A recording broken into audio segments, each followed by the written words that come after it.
നമ്മൾ ഇന്നലത്തെ land slide ഉണ്ടായ സ്ഥലം കേട്ടോ. മോനെ ഇത് ഫുള്ള് വീണിട്ടുണ്ട്. ഇപ്പോഴും വീഴാനുണ്ട് അത്ര കേട്ടോ. ആ വലിയ കല്ലലിന് വരാനുണ്ട്.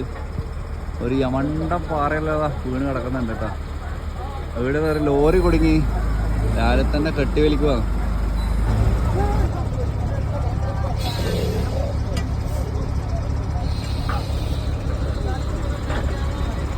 അങ്ങനെ നമ്മൾ ലാൻഡ് സ്ലൈഡിന്റെ പാട്ടൊക്കെ കഴിഞ്ഞ് ഞാനിപ്പോൾ തിരിച്ച് ഇറങ്ങി കേട്ടോ. അവിടെ JCB-കാർ ക്ലിയർ ആക്കിയ സമയത്ത് ഞാൻ വണ്ടി എടുത്ത് വന്നു. കുറേ വലിയ വണ്ടിയൊന്നും വരാൻ പറ്റുന്നില്ല, അവിടെ താന്ന് പോകുന്നുണ്ട്. അപ്പോൾ നമ്മൾ കയറി വന്നു എന്തായാലും. പിന്നെ ഞാനിപ്പോൾ മണിപ്പൂരേക്ക് പോവാണ്. അതിനിടയ്ക്ക് ഇന്നലെ JCB-കാരനോട് ഇന്നലെ വർത്തമാനം പറഞ്ഞ സമയത്ത്, ഇപ്പോൾ ഞാൻ വരുന്ന വഴിക്ക് വർത്തമാനം പറഞ്ഞിട്ടുണ്ടായിരുന്നു പോവാന്ന് പറഞ്ഞ സമയത്ത്, ആള് പറഞ്ഞത് ഇന്നലെ രാത്രി നമ്മൾ പാസ് ചെയ്ത് പോയതിന് ശേഷം രാത്രിക്ക് ഒരു വലിയ പാറ വന്ന് വീണിട്ട്, പിന്നെ ലാൻഡ് സ്ലൈഡ് ഇപ്പോൾ നടക്കുന്നുണ്ട് കേട്ടോ, ഇപ്പോൾ വീണുകൊണ്ടിരിക്കുന്നുണ്ട്. അപ്പോൾ ഒരു സുമോൻ്റെ മുകളിൽ ഒരു വലിയ പാറ വന്ന് വീണിട്ട് 3 പേര് ഇന്നലെ രാത്രി സ്പോട്ടിൽ മരിച്ചു. അവിടുന്ന് ആ സ്പോട്ടിൽ നമ്മൾ കാണുമ്പോൾ എനിക്ക് മനസ്സിലായില്ല, കുറേ കൂടെ അധികം വീണിട്ട് കണ്ടു, പക്ഷേ ആൾക്കാർ മരിച്ചെന്ന് ഞാൻ അറിഞ്ഞിട്ടുണ്ടായില്ല. അപ്പോൾ അയാളോട് ഞാനിപ്പോൾ യാത്ര പറഞ്ഞ് ഞാൻ പോകാമെന്ന് പറഞ്ഞ സമയത്ത് ആൾ പറഞ്ഞു ഇന്നലെ ഇങ്ങനെ സംഭവം ഉണ്ടായിട്ടുണ്ട് നമ്മൾ സംസാരിക്കുമ്പോൾ പറഞ്ഞത്.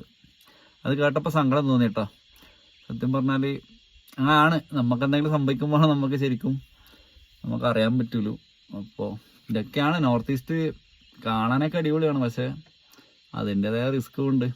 ഇതേപോലെ എനിക്ക് ഉത്തരാഖണ്ഡിൽ നിന്ന് ഒരു പ്രാവശ്യം കല്ല് വന്ന് അടിച്ചിട്ട് എൻ്റെ ഹെഡ്ലൈറ്റ് പൊട്ടിയിട്ടുണ്ട്. തരിപ്പണാക്കി കളഞ്ഞന്, ബമ്പറും ഹെഡ്ലൈറ്റും കൂട്ടി ഫ്രണ്ടിൽ വന്ന് അടിച്ച് അങ്ങ് തരിപ്പണാക്കി കളഞ്ഞ്.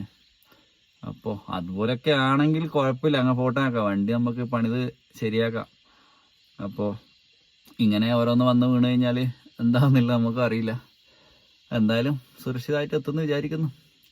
നമ്മൾ മണിപ്പൂരേക്കാണ് പോകുന്നത്, നോക്കട്ടെ അങ്ങോട്ടുള്ള അവസ്ഥ എന്താണെന്ന് അറിയില്ല, പോയി നോക്കാം.